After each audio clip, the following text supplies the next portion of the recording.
శ్రీమతే రామానుజాయ నమః. శ్రీ గోదాదేవ్యై నమః. శ్రీకృష్ణ పరబ్రహ్మణ్యై నమః. శ్రీ ఆండాల్ దివ్య తిరువడిగలే శరణం. கற்றுக்கரவை கனங்கள் பலகரந்து செற்றாட்டிரளிய சென்று செருச்செயும் பொற்றும் ஒன்றில்லாத பூவலர்த்தம் பொற்கொடியே புற்றுறவல் குல் புனமயிலே போதராய் சுற்றுத்து தோழிமார் எல்லாரும் வந்து நின்முற்றும் புகுந்து முகில் வண்ணன் பேர்பாடா சிற்றாதே பேசாதே செல்வ பெண்டாட்டி நீ எற்றுக்கொருங்கும் பொருளேலோர் ఎంబావాయ్.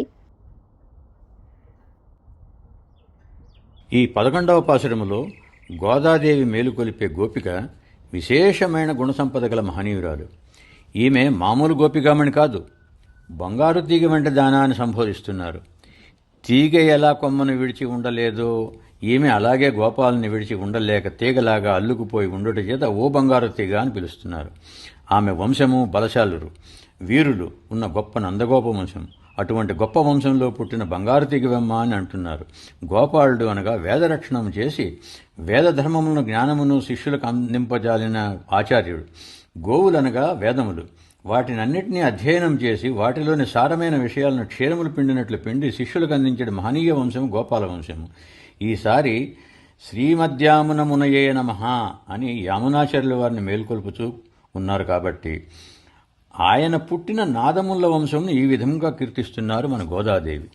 గోకులంలో గోవుల మందల్ని వర్ణిస్తూ ఆకాశంలోని నక్షత్రములైనా లెక్కబెట్టవచ్చు, సర్వేశ్వరుని కళ్యాణ గుణములన్నా లెక్కబెట్టవచ్చు. కానీ బృందావనంలోని గోపుల గుంపులను లెక్కబెట్టలేమని అంటున్నారు. ఎన్ని గోవుల గుంపులున్నా ఈ గొల్లవారు శ్రమ లేకుండా పాలు పితుకుతారు. ఇక్కడ గోవులు కూడా లేగదోడల వలె నిగనిగలాడుతూ మెరుస్తూ ఉంటాయట. గోపాలకృష్ణుని స్పర్శ చేత ఆయన తోటి ప్రేమానుబంధం వల్ల గోవులు 4 ఈతలు ఎన్నిన లేగదోడల తల్లులైనప్పటికీ అవి ఇంకా లేగదోడల్లా లేతగా నునుపు తేలి ఉన్నాయట. స్నేహితులంతా వచ్చారమ్మా అని అంటున్నారు. బృందావనంలో ఉండే వారంతా చుట్టాలు, స్నేహితులు మన గోదాదేవికి. పరమాత్ముని పట్ల అనన్యమైన భక్తి కలవారంతా ఆత్మీయులే ఆమెకు. అటువంటి అనన్య ప్రయోజనం గల గోపికలంతా పరమ పుణ్యప్రదమైన నీ ఇంటి ముంగిలికి వచ్చి నీలమేఘశ్యాముని నామము సంకీర్తనం చేస్తున్నప్పటికీ కదలేక లేకుండా ఎలా ఉన్నావమ్మా అని అంటున్నారు. ఇక ఈ పాసురం యొక్క 2వ అంతరార్థంలో మన గురు పరంపరలోని శ్రీమద్యామునయే నమః అని యామునాచార్యుల వారిని లేపుతున్నారు. గొప్ప కులంలో పుట్టిన బంగారు తీగ వంటి దాన అంటే దోషం లేని నాదముల వంశంలో పుట్టిన యామునాచార్య. మన గోదాదేవి ఏ దోషము లేని నాదముల వంశంలో పుట్టి యామునాచార్య స్వామి అంటూ వారిని లేపుతున్నారు. కట్రిక్కరవై ఇత్యాది మాటల్లో అనేక వేల లేగదూడలు కలిగిన గోవుల గుంపులను పాలు పితికేవారు అని అర్థం. గీతామృతం వంటి పరమభోగ్యమైన జ్ఞానామృతమును, భగవద్గుణానుభవాన్ని ఎంతమంది శిష్యులు ఆశ్రయించినా అందరికీ తృప్తిగా ఉపదేశించి అంతఃశత్రువుల బలమును, అధర్మవర్తనం యొక్క శక్తులను నశింపజేసే శక్తి కలవారు. అట్టి నాదముల వంశంలో అవతరించి ఆ వంశమునకే కీర్తి తెచ్చిన యామునాచార్య, తమరు లేచి మా గోష్ఠిలోకి వేంచేయండి అంటే తక్కిన భాగవతులంతా వచ్చారా అని అడిగితే పరమ భాగవతోత్తములంతా వచ్చి తమరి ఇంటి ముందే నిలబడి ఉన్నారు అని అన్నారు. వెనుకటి పాసురములో వలె ఈ పాసురములో కూడా ఒక ఆళ్వారును మేల్కొల్పుతున్నారు.